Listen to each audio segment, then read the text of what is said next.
Hey, I'm Matt with the Power PA course, and this is a series of videos where we're talking to film professionals in all different roles and all different departments.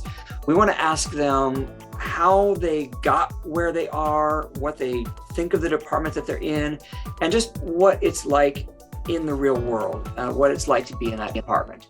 And today we're talking with Tali Shlafer, who is an AC, and she also has a coaching business, but it also relates to the film industry. I've seen in some of your posts that you have referenced confidence building and networking things as it relates to the film biz. And then I heard that you're working as an AC, and I wanted to hear about that. Like, what's your journey been to get there? What's it like? I started as an AC a little over 2 years ago now. Before I was I had graduated college and went to work in corporate America and project management for T-Mobile corporate. And they had a bunch of layoffs across the company. And my job was one of the ones that was laid off. And that gave me an opportunity to go, okay, what is it that I actually really want to do? And I'd been trying to go into the film industry, but it's kind of hard when you have a full-time job, a 9-to-5, a regular paycheck, and 401 benefits, to leave all that to go work as a PA. I started networking with pretty much anybody I could meet in the film industry, which at the time wasn't very many people. Started networking as much as I could. I always knew that I wanted to work in the camera department, so started networking as much as I could. Started PA'd for probably about 5 or 6 months. As I was PAing, the entire time I knew I wanted to work in camera. So I went and networked with people who worked in the camera department. So DPs, but mostly camera operators and first ACs. One other thing I was doing is I was going over to our local camera rental shop where all the big productions rent gear from, and asking them to train me on specific gear that I knew I would need to use. I started getting into the camera department. And at the same time, I made the decision, I'm going to stop PAing so that I can be exclusively available for camera gigs, and so that I can spend all the time that I'm not on set working or learning about camera stuff. So going into that camera rental shop, looking online, researching as much as I could so I could be prepared. That year was when everything opened up from COVID. So all of the ACs were packed. They were busy. Their schedules were insane. And I was able to get a lot of referrals from the camera rental store that I'd worked with. And they passed a lot of jobs to me that, all the regulars, all the, ACs that had been working for 8 to 10 years were not available for. So that was like the timing really just aligned for me there. And that's when I had stopped I stopped PAing and then started working as an AC full time. Working in the film industry I've had to go through a lot of personal growth in order to get myself employed and work through all the issues of being self-employed. There was a lot of growth that I had to go through and a lot of learnings that I had. Coaching is the way that I'm sharing a lot of those lessons about being assertive, setting boundaries, communicating clearly, learning conflict resolution, like how to meet the needs of both people, how not to get super, flustered when something's not going your way. That's something I'm really passionate about and something that the film industry has really helped me tap into. So coaching is the way that I'm giving back in that way.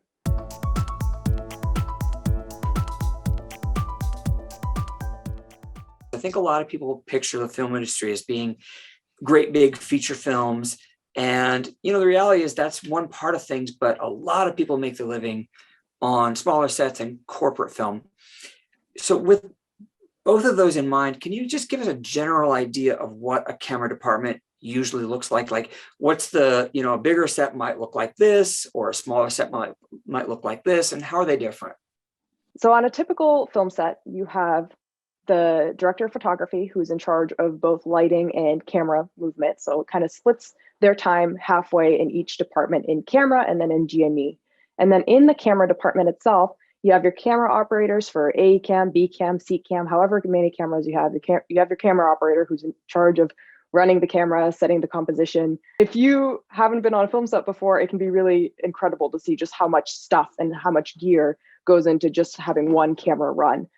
So the first AC will manage all of the gear. They also manage if they're working with multiple people, like if there's other first ACs or a bunch of second ACs, then usually there's one person who kind of leads the camera department from that perspective, from a people perspective. And that person also the first AC also has the sometimes very stressful task of pulling focus.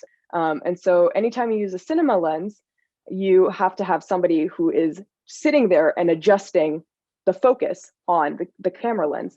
And usually nowadays that's all remote. So there's like a remote follow focus that you attach as a gear to the camera, and you can do it remotely. But that's the job. That's one of the main components of the job of the first AC. So that's the first AC on a film set. The second AC on the film set does everything to support the first AC. So they are running batteries, they're running the slate they're running at the slate at the beginning of every scene. They're running and grabbing things. One of the really important things that they do is run a video feed to Video Village. And anytime we move to a new location, the second AC is in charge of making sure that all the gear gets across, and then making sure that all of the different monitors that are on set that are getting a feed still have a feed. And then you have DIT, and that's the person who is looking at the feed as it's happening. This is like the job that I'm very intimidated by because it's so highly technical. They usually have their own monitor set up. They're looking at making sure that the color and exposure and everything matches across the different shots. And they're also managing the dumping of the data. So that's also a role that those are kind of the common roles on film sets. Whereas on a bigger film set, you have a much larger camera package. There tends to be way more accessories. Everything just tends to be bigger. There's a lot more things to manage, which is why you have a first AC and a second AC. Usually on corporate jobs, it's tends to be smaller packages. Not as many things are needed. Maybe you're working with more zoom lenses than you are with prime lenses, or you're not switching lenses as often, or you're usually like in one or two rooms as opposed to having a bunch of different scenes. So it's just a much smaller scale. So not as much assistance is needed. But typically on the sets that I will work on, there will be a few camera operators, and one of those operators is also the DP. So they're running the lights. So the first AC usually in that role, if they're not pulling focus, which they sometimes will, they will set up all the gear, make sure that it, help the camera operators set up the gear, set up monitors, help the camera operators with media, help them move the camera if there's, if you need to go into different positions.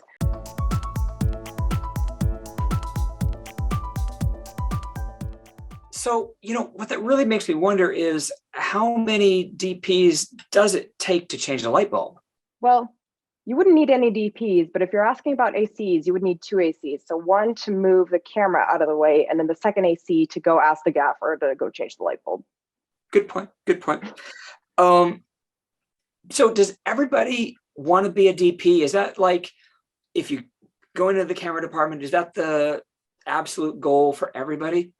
I don't think everybody who goes into the camera department necessarily wants to be a DP. I know there's a lot of people who go in and maybe at first they think that they want to be a DP or a camera operator, but they really fall in love with the job of being a second AC or a first AC. Different paths for different people. And there's people who go in and they become lifetime second ACs, or they become lifetime first ACs. It's just a matter of finding something that you love and sticking with it. So can you give us an idea what those paths look like? Like if you're starting from a PA, and I know everyone's path is a little bit different, but what's the general route from PA up through the ranks into the camera department? Well, typically you would want, as a PA, if you're on a larger set, you'll want to get on a set as a camera PA if there's opportunities, if the set is big enough and they have the budget for it.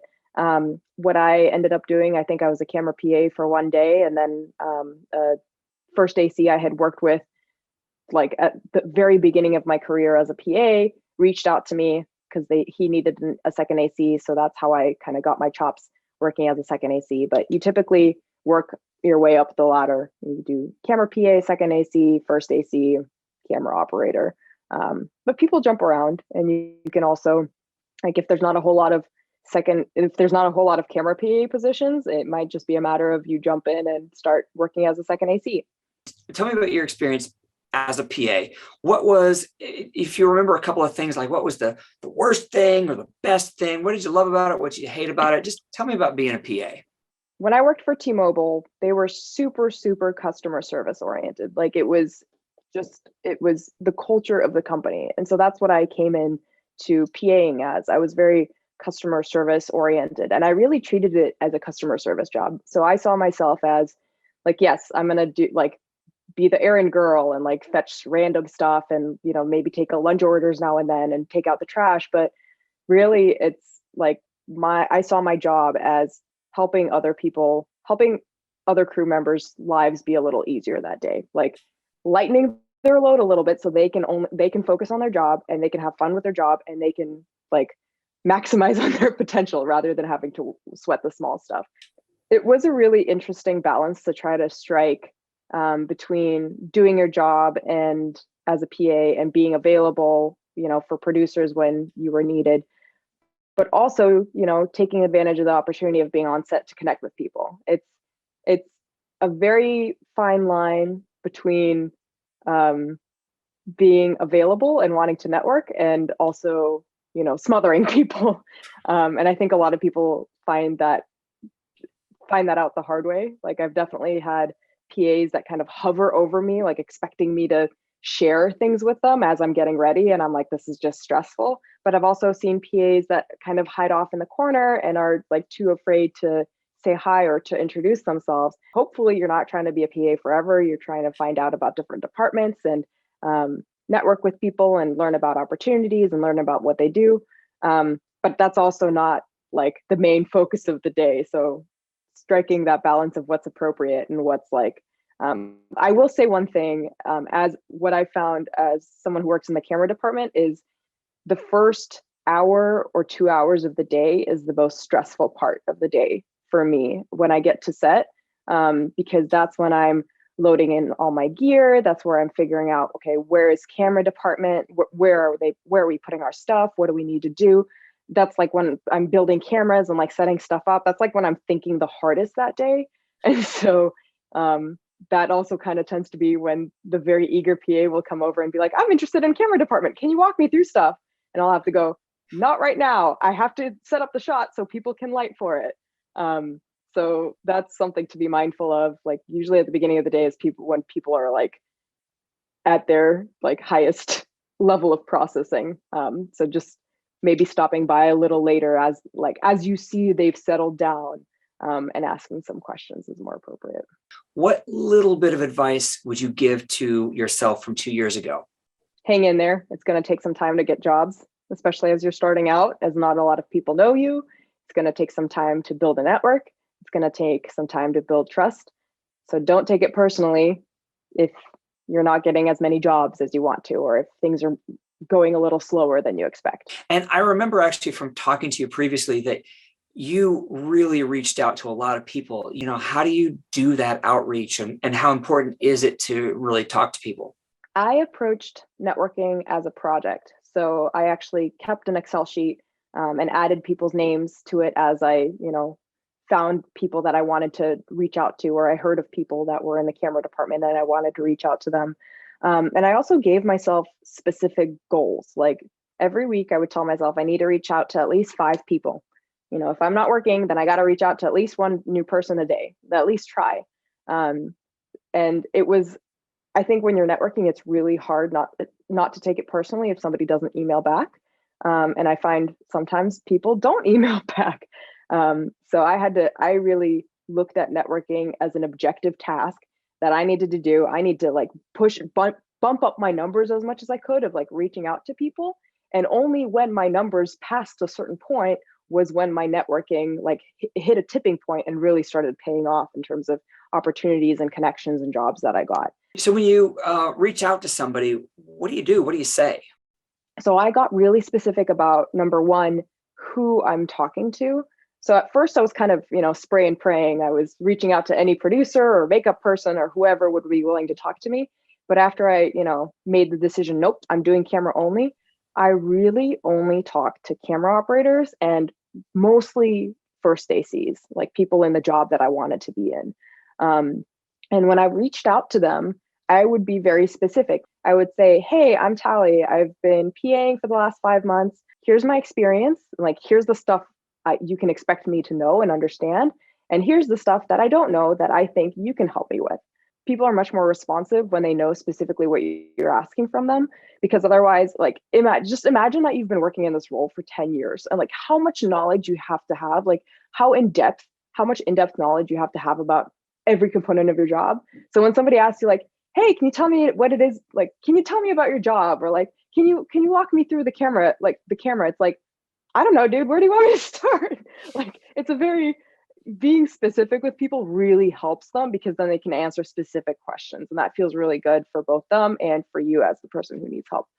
And then when I would actually, I didn't just reach out and say, hey, I didn't just introduce myself. I said, hey, can we get on a phone call? I would love to like talk to you in person. And I had a running list that I kept for many months of just questions that I had for people in the camera department. And this was everything from like, how much do people get paid? What are the hours? What are the expectations around, whatever things, to very technical questions about, how do you run a wireless Teradek system? Like, what is the purpose of this specific part I heard someone talking about once? When I got on calls with people, I would start it off by I would take charge and I would go, hey, I'm Tali. If you saw my email, I'm new in the industry. I've been paying for 4 months. And I'm trying to get into the second AC role. So I'm asking people about what skill sets I need to develop in order to get into that role. Before the call, I would look over the questions that I have just to keep them at the top of my mind. And I would kind of give them a little preview of the questions that I was going to ask them. So there was a little bit more structure. Yeah, I think people love to talk about things they know about, and they love to be helpful. So that makes sense if somebody feels like they can actually be helpful. Sometimes when you try to help someone and they don't know what they want, it's not very rewarding to help them.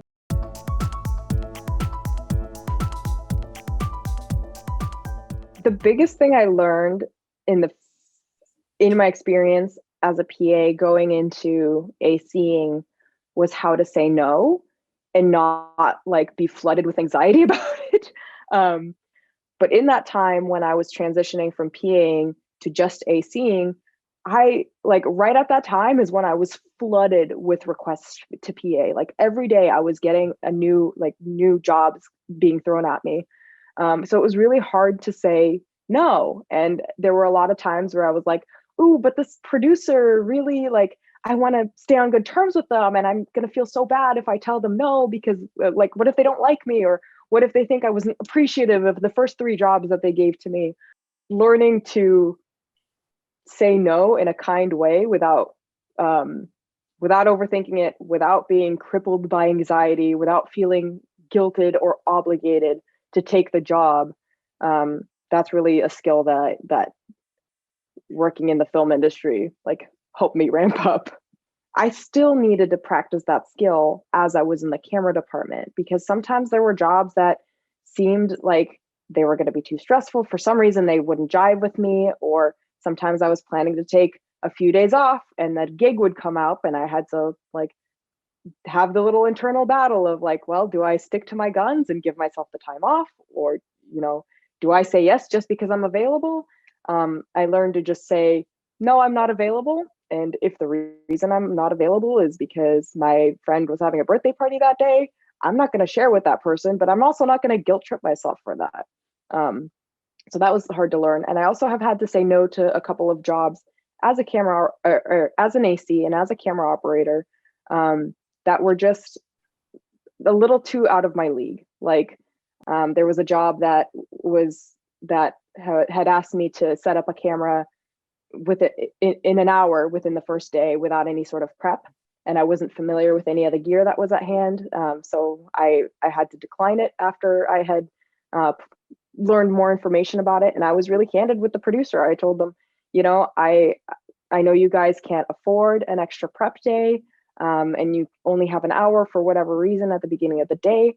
I'm really not comfortable with this camera system. I don't think I can, perform in these conditions. I had to figure out a way to say, it's not going to be the greatest thing for production if I don't have this extra day. And that meant passing on the job. I knew my skill level didn't match up to the skill level that they needed. And if I was to say yes, would be doing a disservice to the production as well as to me. So when I was able to like see that commonality, that really helped. Yeah, from a perspective of a producer, nothing makes me trust somebody more than when they say, I can't do that for a good reason, when they're honest with me about their own limits. Because I know that if I come back and ask them to do something else and they say, yes, they can do it, I know they can really do it. So I want to kind of sum up. Can you give us a little bit of wisdom for somebody who wants to go from PA to moving into the camera department? What kind of things that they need to learn? You're self-employed, so you have to give yourself your own direction. Like it's a job where you're promoting yourself. So that means that you need to figure out, what are the gaps in skill sets that I have? Like, what do I need to learn? What is the gear that I need to learn? What is the nomenclature that I need to learn? What is the technical stuff or the process stuff that I need to learn in order to get to that next level? You have to take the initiative to ask people to help bridge those gaps. And then you have to go and take the initiative to identify your gaps in skill level or knowledge, and then go fill them. And then if you want to level up, if you want to go become a second AC or a first AC or a camera operator, here are the things that you need to practice. And well, okay, if you need these technical skills, how do you go learn them? Yeah, you could go look on YouTube. You could, buy books. I bought a couple of camera AC books. You can go, most importantly, talk to people and get hands-on experience as much as possible. So for somebody who's just starting out in the film industry and they're trying to get into camera,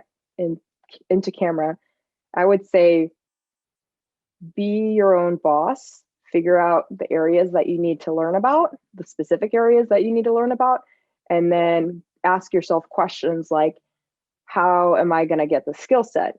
Who is the best person to talk to about this? What kind of questions do I need to ask in order for people to tell me more about that? You mentioned books that people might look at. Can you recommend just one book that people should really start with when they want to learn about AC and camera department?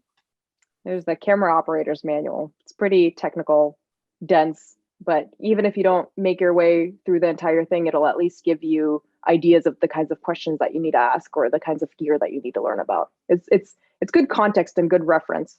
That's awesome. Thank you so much for your time and sharing all your knowledge with us. Yeah, thanks so much. It was a blast. Good luck out there. Okay, that wraps up this episode. Check out Tali's Instagram and YouTube channels to find more ideas on confidence building, and just generally check out her coaching program. And if you're interested in learning how to get hired more often, make more money, and move up faster, check out the Power PA course.